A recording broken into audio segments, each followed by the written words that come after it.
కత్తితో దాడి చేసి హతమార్చిన సంఘటనలో అక్కడి నుంచి పాడిపోయినటువంటి రౌడీ షీటర్ రియాజ్ ని నిన్న పోలీసులు పట్టుకున్నారు. ఆ తర్వాత నిజామాబాద్ ప్రభుత్వ ఆసుపత్రికి తరలించారు. అయితే హాస్పిటల్ నుంచి కూడా సెక్యూరిటీ గార్డ్ దగ్గర ఉన్నటువంటి ఏఆర్ కానిస్టేబుల్ గన్ని లాక్కొని పారిపోతుండగా హాస్పిటల్ నుంచి తప్పించుకునేందుకు ప్రయత్నం చేస్తుండగా రియాజ్ పై పోలీసులు కాల్పులు జరిపారు.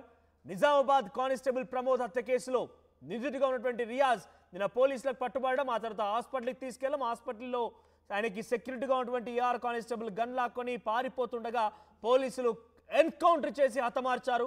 అయితే ఈ ఘర్షణలో రియాజ్ గాయపడ్డాడు మొదటగా పట్టుకున్న సమయంలో. ఆ తర్వాత హాస్పిటల్కి తీసుకెళ్లి అక్కడి నుంచి పారిపోతుండగా ఆయనని ఎన్కౌంటర్ చేసి హతమొందించారు. మా ప్రతినిధి గంగారెడ్డి సిద్ధంగా ఉన్నారు. అంతకంటే ముందు రైట్ సైడ్ బాక్స్ మీరు చూస్తున్న విజువల్స్ లో ముందుగా రియాజ్ ని పట్టుకున్న విజువల్స్ అవి. రియాజ్ ని అదుపులోకి తీసుకుంది ఇక్కడే. రియాజ్ ని అంతకంటే అసలు రియాజ్ ని ఎందుకు పోలీసులు కానిస్టేబుల్ బైక్ పై తీసుకువెళ్లాల్సి వచ్చిందని అంటే, ఒక బైక్ చోరీ కేసులో నిందితుడిగా ఉన్నటువంటి రియాజ్ ని ఒక ఎస్ఐ అండ్ కానిస్టేబుల్ ఇద్దరు కలిసి తీసుకెళ్తున్నారు. సో విఠల్ అండ్ ప్రమోద్ ఇద్దరు, SI Vithal and Pramod constable ఇద్దరు కలిసి తీసుకెళ్తుండగా కానిస్టేబుల్ పైన కత్తితో దాడి చేసి ఛాతిలో పొడిచి ఆయనని హతమార్చాడు. రియాజ్ అక్కడి నుంచి పారిపోయాడు. సో ఆ తర్వాత రియాజ్ని పోలీసులు పట్టుకున్నారు నిన్న. అక్కడి నుంచి ప్రభుత్వ ఆసుపత్రికి తరలించారు.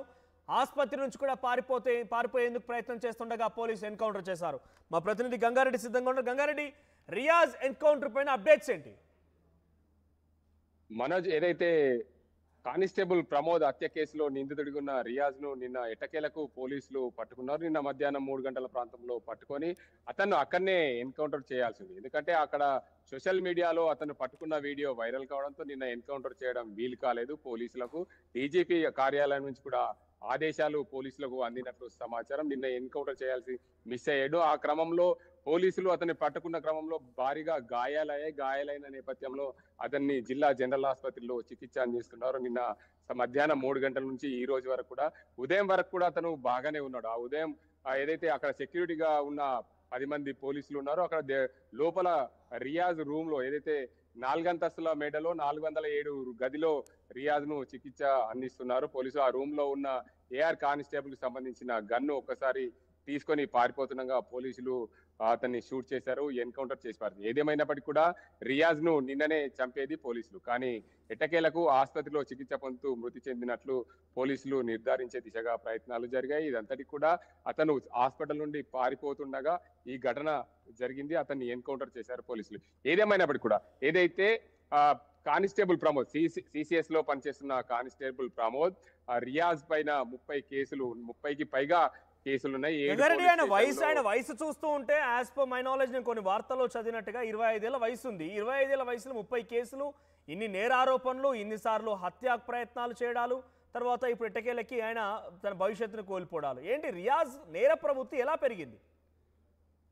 అయితే నిజామాబాద్ జిల్లాకు చెందిన ఒక గ్యాంగ్ ముఠాలో ఇతను సభ్యుడు. ఆ గ్యాంగ్ ముఠాలో సభ్యుడిగా ఉన్న రియాజ్ ను గత కొన్నేళ్లుగా కూడా నిజామాబాద్ నగరంలో బైక్ దొంగతనాలు, గంజాయికి సంబంధించిన మాదక ద్రవ్యాలలో అతను పోలీసులకు పలుమార్లు పట్టుబడ్డాడు. నిజామాబాద్ జిల్లా వ్యాప్తంగాతో పాటు ఇతర ప్రాంతాల్లో కూడా 7 పోలీస్ స్టేషన్లలో ఆయన పైన కేసులు నమోదయ్యాయి. మొత్తం 37 కేసులు నమోదయ్యాయి. ఆయన వయసు 25 సంవత్సరాలు ఉన్నప్పటికీ కూడా అతని నేర చరిత్ర, ప్రతిరోజు గంజాయి సేవిస్తూ మత్తు పదార్థాలకు బానిసైన రియాజ్ ను ఎట్టకేలకు కూడా నిజామాబాద్ పోలీస్ పట్టుకునేందుకు ప్రయత్నం చేశారు. అతను అంతకుముందు 2 రోజుల ముందే జైలు నుండి బయటకు వచ్చినట్లు తెలుస్తుంది. జైలు నుండి బయటకు వచ్చిన నేపథ్యంలో సిసిఎస్ పోలీసులకు సమాచారం అందింది.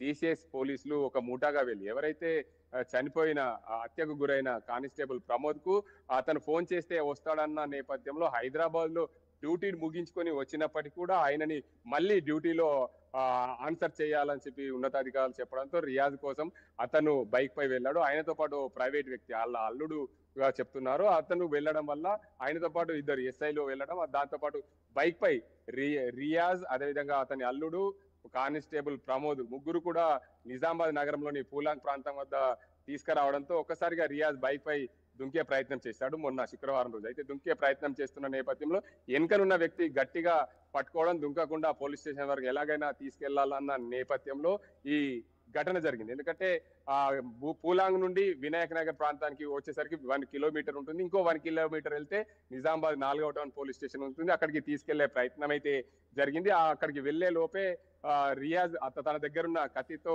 ఒక్కసారిగా విరుచుకుపడ్డాడు. విరుచుకుపడ్డ నేపథ్యంలో పక్కన ఇంకో బైక్ వెళ్తున్న ఎస్ఐ విఠల్ కూడా గాయమైంది. ఒక్కసారిగా మాత్రము ప్రమోద్ ఛాతిపైన కత్తితో పొడవడంతో ఆ ప్రాంతంలో తోపులాట జరుగుతుంది. ఎందుకంటే సిసిఎస్ పోలీసులకు ఈ మఫ్టీలో ఉంటారు కాబట్టి మఫ్టీలో ఎవరు గొడవ పడుతున్నారన్న నేపథ్యంలో నిజామాబాద్ ప్రజలు సెల్ఫీలు దిగేందుకు ప్రయత్నాలు చేశారు. ఆ ప్రాణాలు పోతున్నా కానీ కాపాడుకోలేరనే నిజామాబాద్ సిపి నిజామాబాద్ జిల్లా ప్రజలపైన అయితే హాట్ కామెంట్స్ చేసిన పరిస్థితి మనం నిన్న చూసాం. ఆర్టీవీలో మనం ప్రత్యక్షంగా ఆ వీడియోను కూడా ప్లే చేసిన పరిస్థితి. ఏదేమైనప్పటికీ కూడా రియాజ్ ఈ నేర చరిత్ర కలిగిన వ్యక్తిని ఖచ్చితంగా అతన్ని ఎన్కౌంటర్ చేయాలని చెప్పి సోషల్ మీడియాలో కూడా వైరల్ అయిన పరిస్థితి ఉంది. నిన్న నిజామాబాద్ ఒక గ్యాంగ్ కి సంబంధించిన వ్యక్తి రియాజ్. సో ఇప్పుడు ఆ గ్యాంగ్ పై ఎటువంటి చర్యలు ఉండే అవకాశం ఉంది? అంటే ఆ గ్యాంగ్ లో ఒక సభ్యుడిగా ఉన్నటువంటి ఈయననే ఈ రకంగా దుర్మార్గాలకు పాల్పడుతూ అటు బైక్ దొంగతనాలు, గంజాయి సేవించడాలు, మాదక ద్రవ్యాల ద్వారా ఇతరులపై దాడి చేయలేకంగా పోలీస్ పైనే దాడి చేయడాన్ని సిపి ఎలా తీసుకునే అవకాశం ఉంది? రియాజ్ ఎన్కౌంటర్ తర్వాత ఇంకా నిజామాబాద్ జిల్లా వ్యాప్తంగా ఎటువంటి చర్యలు ఉండే అవకాశం ఉంది? ఆ కమిషనరేట్ పరిధిలో ఎటువంటి గ్యాంగ్స్ పై ఎటువంటి ఉక్కుపాదం మోపబోతున్నారు పోలీసులు? అయితే ప్రధానంగా మనోజ్, ఏదైతే రియాజ్ ఘటన కంటే ముందు నిజామాబాద్ జిల్లాలో చాలా ఘటనలు చోటు చేసుకున్నాయి. ఒక బర్త్డే పార్టీలో గన్ను గాల్లో కాల్చిన ఘటన పోలీసులు దాన్ని మర్చిపోలేదు. కానీ దానికంటే ముందు బోధన్ పట్టణ కేంద్రంలో ఒక కానిస్టేబుల్ పై ఒక వ్యక్తి ఒక మాఫియా ఏదైతే గంజాయికి స్మగ్లర్ అతను ఒక కానిస్టేబుల్ గల్లా పట్టుకొని కొట్టిన పరిస్థితి. నిజామాబాద్ లో లా అండ్ ఆర్డర్ పూర్తిగా తప్పుదోవ పట్టిందనే కోణంలో కూడా జరిగినప్పుడు గత కొన్ని రోజుల క్రితం నిజామాబాద్ కు సంబంధించిన మాజీ మేయర్ భర్త దండు శేఖర్ ని కూడా నడి రోడ్డు పైన రాడ్డుతో కొట్టిన ఘటనలు. ఇట్లా ఏ ఘటనలన్నీ చూసుకుంటే నిజామాబాద్ లో కేవలం ట్రాఫిక్ కే పోలీసులు ప్రాధాన్యత ఇచ్చారు, కానీ లా అండ్ ఆర్డర్ వైపు దృష్టి పెట్టలేదు. మరోవైపు ఇంకో అంశం ఏంటంటే మఫ్టీలో ఉన్న పోలీసులకు తుపాకులు ఇవ్వాల్సిన అవసరం ఎంతైంది? గతంలో కొన్ని ఘటనలు జరిగాయి. మఫ్టీలో ఉన్న పోలీసులు కొన్ని ప్రాంతాల్లో బెదిరింపులకు పాల్పడుతున్నారన్న నేపథ్యంలో మఫ్టీలో ఉన్న పోలీసుల నుండి ఉన్నతాధికారులు రివర్వల్ వాపస్ తీసుకోవడం వల్ల ఈ ఘటనలన్నీ పేటరేగిపోతున్నట్లు సమాచారం. ఏదేమైనప్పటికీ నిజామాబాద్ జిల్లాలో గుండాయిజానికి రౌడీయిజానికి మారు పేరుగైంది. ఇప్పటికైనా నిజామాబాద్ పోలీసులు సాయి చైతన్య ఆధ్వర్యంలో, పోలీస్ కమిషనర్ సాయి చైతన్య ఆధ్వర్యంలో ఈ రియాజ్ కు సంబంధించిన ముఠాను పట్టుకునే ప్రయత్నంలో ఉన్నారు. ఎందుకంటే నిన్నటి నుండి అతన్ని పోలీస్ కస్టడీ ఆధ్వర్యంలో జిల్లా జనరల్ ఆసుపత్రిలో చికిత్స అందిస్తున్న నేపథ్యంలో ఆసుపత్రిలో అతన్ని ఎంక్వైరీ చేశారు. ఎంక్వైరీ చేసిన క్రమంలో పూర్తి స్థాయిలో ఆయన క్షీణించినప్పటికీ ఆయనకు భోజనాలు అందించి గ్లూకోజులు పెట్టి ఆయనని మెరుగైన వైద్యానికి అయితే అందించారు. దీనివల్ల ఎట్టకేలకైతే రియాజ్ ను తప్పించుకునే ప్రయత్నం చేయగా పోలీసులు అయితే ఎన్కౌంటర్ చేశారు అనేది వాస్తవంగా చెప్తున్న పరిస్థితి. పోలీసులు మాత్రం పూర్తి స్థాయిలో ఇంకా నిర్ధారణ అయితే చేయలేకపోతున్నారు. ప్రజలు మాత్రం ఎన్కౌంటర్ చేయాల్సిన అవసరం ఎంత ఉందనేది సోషల్ మీడియాలో వైరల్ అవుతున్న పరిస్థితి నెలకొంది. Manoj, right, thank you Gangareddy. So మొత్తంగా నిజామాబాద్ లో కానిస్టేబుల్ ప్రమోద్ ని కత్తితో పొడిచి దారుణంగా ఆయన మరణానికి కారణమైనటువంటి రౌడీ షీటర్ రియాజ్ ని ఎట్టకేలకు పోలీసులు ఎన్కౌంటర్ చేశారు. నిన్న ఓ చోట రియాజ్ ఉన్నాడనేటువంటి సమాచారం పోలీసులకు రావడంతో పోలీసు అక్కడికి చేరుకొని రియాజ్ని అదుపులోకి తీసుకున్నారు. రియాజ్ని అదుపులోకి తీసుకునే క్రమంలో రియాజ్కి గాయాలు కూడా అయ్యాయి. వెంటనే నిజామాబాద్ ప్రభుత్వ ఆసుపత్రి తరలించారు. నిజామాబాద్ ప్రభుత్వ ఆసుపత్రిలో చికిత్స అందిస్తున్నటువంటి క్రమంలో అక్కడ సెక్యూరిటీగా ఉన్నటువంటి ఏఆర్ కానిస్టేబుల్ దగ్గర ఉన్న గన్ని తీసుకొని రియాజ్ మళ్ళీ పారిపోయేందుకు ప్రయత్నం చేస్తుండగా రియాజ్ని పోలీసులు ఎన్కౌంటర్ చేసేశారు. ఇటువంటి